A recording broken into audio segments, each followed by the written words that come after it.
Next project is all about white balance. Have you ever noticed sometimes when you're taking photographs that the colors are off? This project is going to teach you how to make sure that your colors are correct all the time. So what the heck is white balance? White balance is all about color and lighting. Any type of light that you're shooting under has its own color temperature. That temperature is measured in Kelvin. I'm sure you guys have heard of this before. The color temperature actually determines the colors in your image, creating a warm or a cool tint in your photographs. Warmer colors are, your reds, your oranges, your yellows. Cooler colors are typically blues, greens, purples.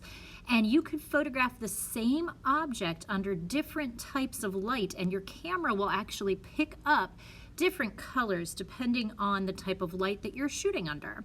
So it's important to understand how to make sure that those colors are always correct. Lighting types and their color temperature. So different types of light have different color temperature or Kelvin numbers. A clear blue sky is like 10,000 to 15,000 Kelvin. And then underneath that you had your cloudy sky. And notice over here that where it says WB settings, these are cool colors. We're in the blue spectrum right now. So your clear blue sky and your cloudy sky, higher Kelvin numbers and cooler tones, right? And then you've got your noon sunlight, your average daylight, and then we start to kind of change a little bit with the electronic flash, fluorescent lighting, early AM or PM. Now we start to get a bit warmer. So think sunrise or sunset. We actually call that the golden hour because the light right there is very warm. Domestic lighting, like a typical lamp, or candle flame lighting is very warm. Now you don't need to know these Kelvin numbers. I'm not going to ask you to memorize them, but I think it's interesting to understand how they get the Kelvin numbers and which numbers are cooler tones and which numbers are warmer tones in your image. Your brain versus the camera. The human brain can quickly adjust to different color temperatures. We will always see a piece of white paper as a piece of white paper in any type of light because our brain can adjust to that. Cameras cannot adjust to lighting as well as our brain. So the camera has a built-in sensor to measure the color temperature in front of the camera. Sometimes it gets it right, sometimes you have to help it a bit. You can always set your camera to auto white balance and it will work most of the time, but not every time. Now, unfortunately, when we're working with things like iPads or your phone or those sorts of cameras that don't allow you to set things and they are just 100% automatic, you only have auto white balance to work with, but I'm going to show you some tips and tricks to get the colors correct. So this is the same photograph taken in the same lighting, and what they're doing on the camera is they're actually changing the white balance. So you can go into your camera and change the white balance from auto to daylight or flash or tungsten light, depending on what you are shooting under to make sure that it is more correct. So under some more complicated lighting situations, you may have to set your white balance to get the color correct. So we might need to take it off of auto and actually put it on one of these preset white balances. The reason we adjust white balance is to get the colors in your image as accurate as possible. So check out these photographs. The very last one under the tungsten light, which is normal, warm lamp light, sort of like the lamps that are in my room all the time. That one's very blue, right? Where in this one, like the flash is very warm, or even the shade picture is even warmer, right? I would say the one that says as shot is probably the most correct image here.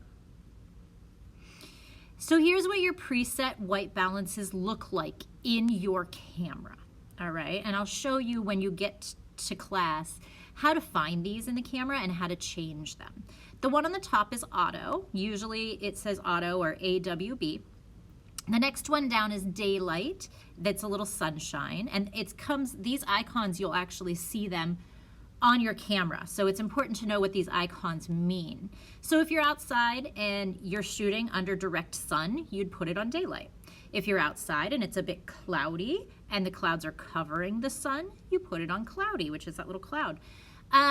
If you are in the shade, or say you're like in the woods under the trees, you can actually move it to shade, which is that little house with the lines next to it that represents shade.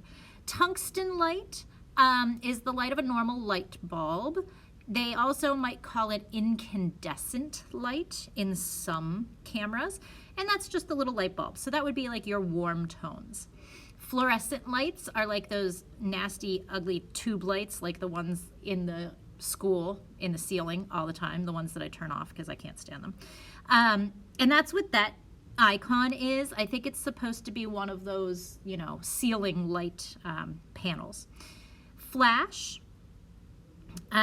is the lightning bolt. So that is like when you would have the flash on your camera, you would want to make sure that you have your white balance set to flash. And then custom or manual is something that we'll talk about in just a minute. Setting the white balance manually. So in most cases, one of those presets are gonna work, right? One of those presets are gonna work for the lighting that you're under. You just have to figure out which one works the best.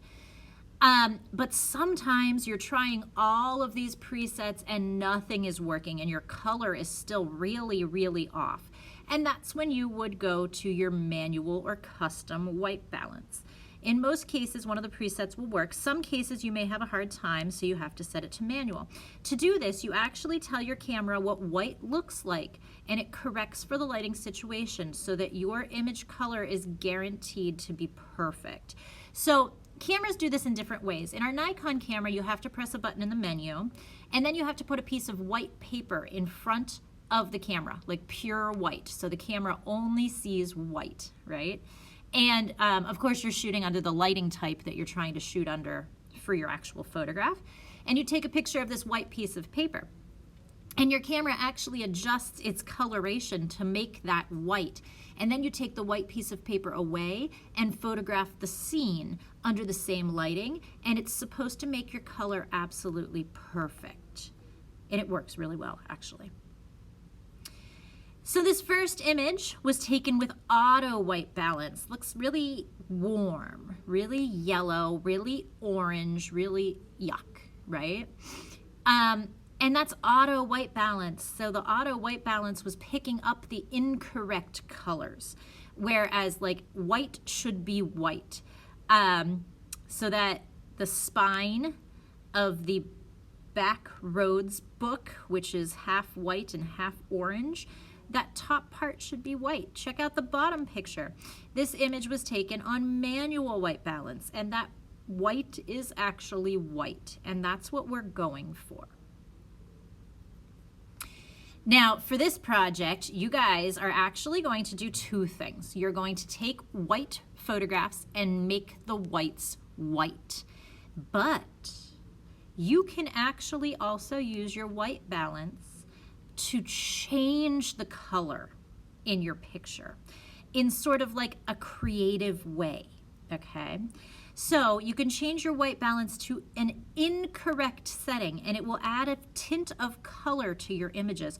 Warm up, cool down your images, add a really cool color to it, and all you have to do is change the white balance.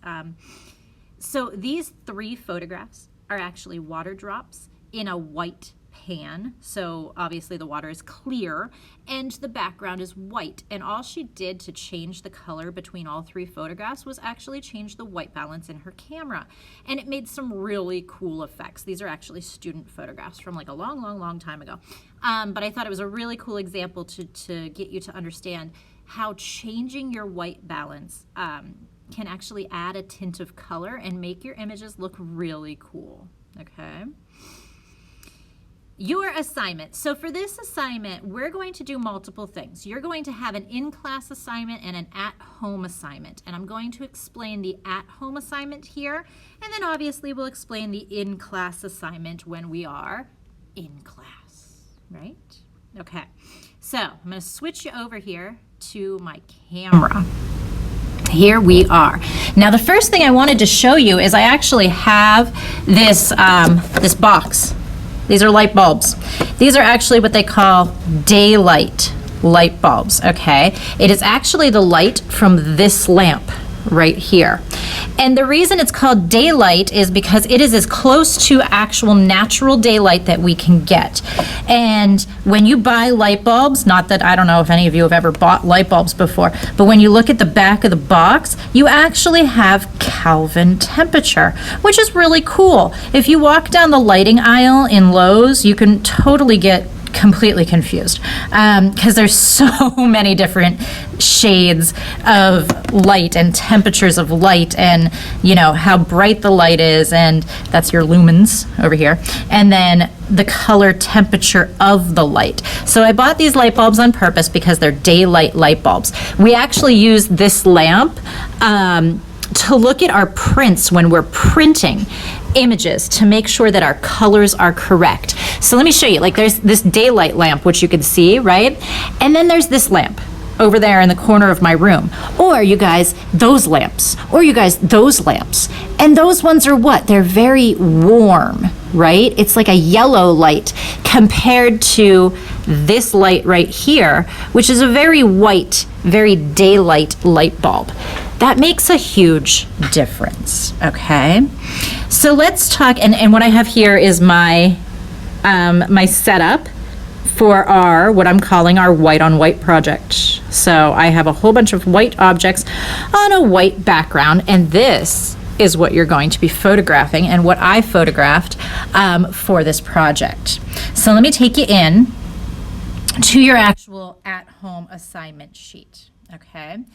So what you're going to do, you're going to set up a still life of all white objects with a white background and choose a light to light your subject with. So at home, you're gonna walk around your house and you're gonna find a whole bunch of items that are as white as you can find them, and try to make them pure white, like no color at all, just white on white on white, okay? And then a white background. Get creative, you guys. Use a pillowcase, use a piece of paper, use a sheet, use, I don't know, whatever you have around. Maybe it's even a white wall to photograph. But our point here is you're trying to set up white on white on white, right? And the more objects you have and you find, the more fun this is gonna be. I actually walked around school today, and I went to the library, and I walked around my room, I walked around Miss Wagner's room, and I grabbed like all these random white objects, and it was kind of fun. So have fun with it. The lighting that you choose is totally up to you. Maybe you have a desk lamp, maybe you have a flashlight, maybe you have, I don't know, maybe you have multiple things and you try different lighting situations, right? I tried my still life with the daylight light bulb that I showed you. I tried it with the fluorescent overhead lights. I moved my light around to kind of create or eliminate shadows. I thought a lot about that, okay? Photograph your objects in a way where they fill the frame with white objects and white backgrounds. So the only thing we want to see in your photographs is white, okay? Check out all these pictures I took this morning. White, white, white, white, white. I was playing with different objects, different compositions, different lighting. I put a whole bunch of stuff in here. I got closer to some things. I started off really far away from some things. I was just playing, okay? Just playing with different ways to do this, okay?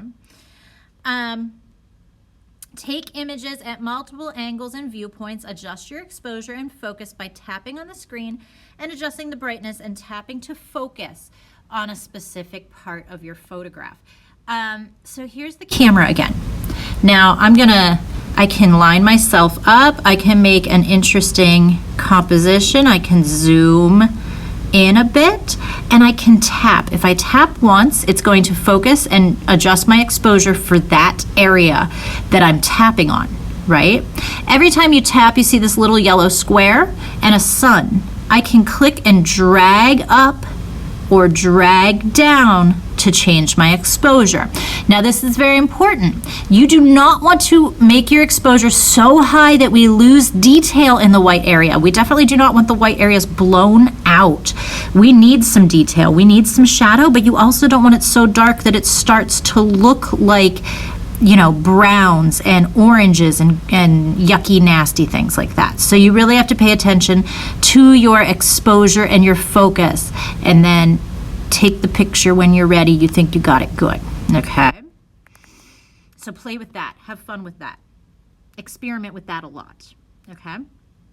Move your light around with each image. Change your lighting as well. Shoot under natural light, lamp light, flashlight. Experiment with how the types of light affect the color of your image. Then you're going to take your images to Snapseed to edit them. You're going to focus on color. See my video. That's what I'm making right now. I'm going to show you this in Snapseed in just a second, but I'll read through it first. Use the white balance adjustment in Snapseed to adjust the temperature and tint of your image. Make one grid of 5 images that are perfectly white and well exposed. So you should have one perfect white grid. We're going to make the grids on Pic Collage just like we did before. Then you're going to make one grid of 5 images where the colors are incorrect, where you're changing the colors to make some sort of really fun, cool effect in your image, okay? And they're tinted, they're warm, they're cool, they're interesting colors, and we're going to see what that does. So you'll have one grid that's perfectly white and one grid that's all kinds of crazy colors, okay? And then you're going to submit your 2 grids to Schoology on the same post. So you guys, here's Snapseed. Boom, Snapseed. In Snapseed, I can open from devices, check out my photos. I'll take the one that I just took right now as my example, okay? And what I'm going to do in Snapseed, you can go to Tools, and you could do True Image, which is my favorite adjustment. And maybe I want to like lighten my shadows. So maybe I go to shadows and I lighten them up a bit. And maybe I go to my brightness and I make it a bit brighter, but not too bright because I don't want to lose detail in my highlights, right? And oh, this is the one I'm trying to make perfectly white. So I'm going to do adjustments that I think are going to make it perfectly white. So in my image right now, I am seeing some odd, like reddish color at the very top left of my frame. I'm seeing a little bit of green in the cup. I'm seeing some different colors. So you kind of have to train your eye to actually see the color that's there. So you think it's white, but it's not really white, right? Now that I'm done with those basic adjustments, I'm going to go back into Tools and I'm going to go to White Balance. Check this out. It actually has a white balance setting. How cool is that? If I go to my adjustments of white balance, you have a temperature and a tint. So if I'm on the temperature, I can actually drag and make it warmer, drag and make it cooler. You need to find neutral. You need to find where you think it actually is white, right? That's what you need to find. Then I'm going to go back to my tint, and you guys can tint it all kinds of colors. I'm actually going to pull it because I saw the red in my image. I'm going to pull it this way just a bit, to the left just a bit, to get rid of that red, okay? Now, you have the auto adjust. You can try that. You can also try the neutral color. So this neutral color, you put it on the thing you think is the whitest in the image, and it adjusts everything to that white area. And you'll notice if I move, like if I move it around, it's actually changing the color. Ooh. I might go here. I think that might be the best. And press the check mark. Okay. Now I can also go into Tools, and I was playing earlier with the curves. Okay. There are some preset curves that you can play with down here, right? Which were making a big difference for me earlier. I'm trying to find one for this photo that makes it the most neutral. Ooh, I think I might like that. Now, you can also adjust the curves on your own by clicking and dragging one way or the other, right? Dragging up makes it brighter, dragging down makes it darker. And you can adjust different parts of your image by clicking on different parts of this curve, okay? when you like it, and you think that it's good and you think that it's as neutral and as white as you can get it, then you press the check mark, you say that you're done. I'm still not really happy with this photograph though, because I'm still seeing green, I'm still seeing red. There is another adjustment brush, which I haven't played with, but I believe that either this brush or this selection tool, you can play with that too, to see if it can adjust just parts of your picture. If I can brush over this cup and then take the green down. If I can brush over this frame in the upper left-hand corner and take the red down, right? I might love to do that. Then I'm going to go to export. When I'm happy with it, I think it's totally white. I'm going to go to export and I'm going to save this photo. Now, if you're doing the second grid that is not totally white, then you can have fun with it. Then you could go into your white balance, you could go into your temperature or your tint, and you can make it all kinds of crazy colors, right? I could change it all kinds of crazy colors. And I can go in and I can go into my regular adjustments, and I can up the contrast maybe, and you can just play with it and make it look really cool and just experiment with, you know, what different colors do to your image. I'm going to save a copy, so it'll save, you know, I'll have the white image and this colored image in my photos. And then you guys, when you're all done with that, you're going to go back into Pick Collage, and you're going to make your two grids. You're going to make your white grid, and you're going to make your colored grid. I want to see lots and lots of images for these, so I don't want the same exact image for every single photo. I want you to play with lots of different images and lots of different compositions and all kinds of cool things that you could do with this. I would not be opposed to seeing the same photograph in white and the same photograph in a color, just like I did here, white and colored. I wouldn't be opposed to that. That would be fine. That'd be cool, okay? So this is your at-home assignment. We are also going to do a white balance assignment in school, where we're going to be using the cameras, and we're going to figure out how to adjust the white balance on the camera. So have fun with this project, you guys. I'll put a due date in Schoology for you. Have fun setting it up, have fun playing with your lighting, and have fun shooting and editing your photographs. And we'll see how this white balance project turns out in the